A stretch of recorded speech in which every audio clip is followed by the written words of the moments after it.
I used to be normal, and then I tried meth once. Just once. And meth! It's like the end of Raiders of the Lost Ark. But worse, your skin turns into a rotting tortilla, and your teeth fall out, and no one will ever love you again, and just like bleed from everywhere, and... Yeah, not quite. My name's Jessica, and this is Oscar. We were both meth addicts. The real life kind. And we'd like to explain some of the things everyone gets wrong about methamphetamine use. So let's take a trip back in time and mention that at the height of our addictions, we looked pretty much the same. Actually, I was a bit fatter. Cool. We also both held down full-time jobs, which isn't unusual. Most meth addicts do. Odds are, if you work with 100 people, you know 3 meth addicts.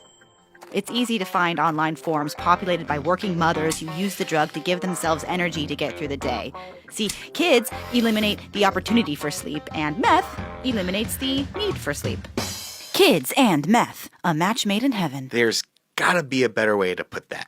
Needless to say, meth is not a great long-term strategy, but long-term strategy isn't always on an overworked parent's mind. I worked in mental health. People would always tell me that I couldn't understand addiction because I wasn't the type of person who could ever get addicted to something, which actually points to the problem. Remember those excessive anti-drug ads we mentioned? They all send the message that meth users are disgusting freaks. Doing meth is worse than being in a car accident. Doing meth will put you in an abusive relationship. Even drug users buy into it. The first time I saw my boyfriend using meth, I was furious because even though I was using heroin at the time, he disgusted me. I know what you're thinking though, and don't worry. We stayed together.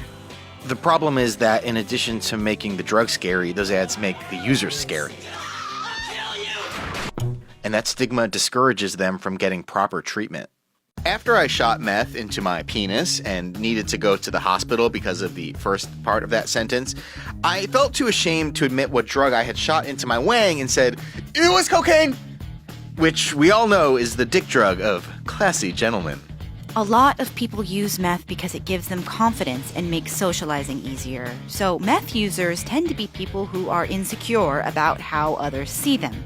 So telling a meth user that they look like Freddy Krueger with a skin rash doesn't exactly instill the confidence and self-love needed to shake an addiction.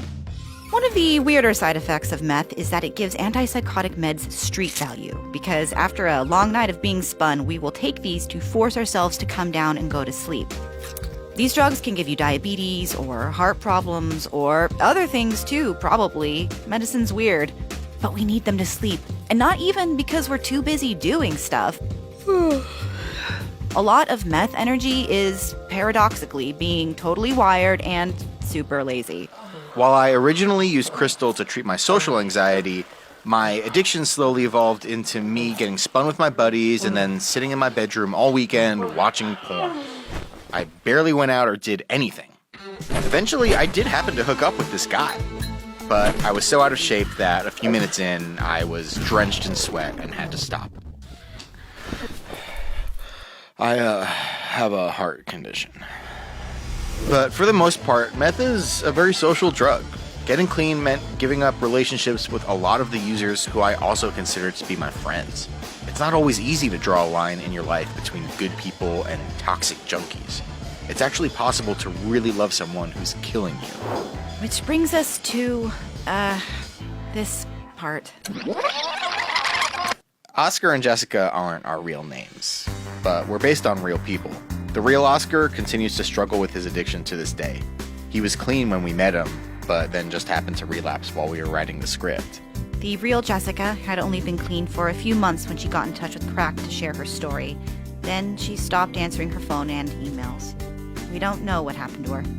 Oscar's other friends, my sober friends, were stoked when he stopped using and started spending time with them again. He was able to become his old self again. Recovery is always possible.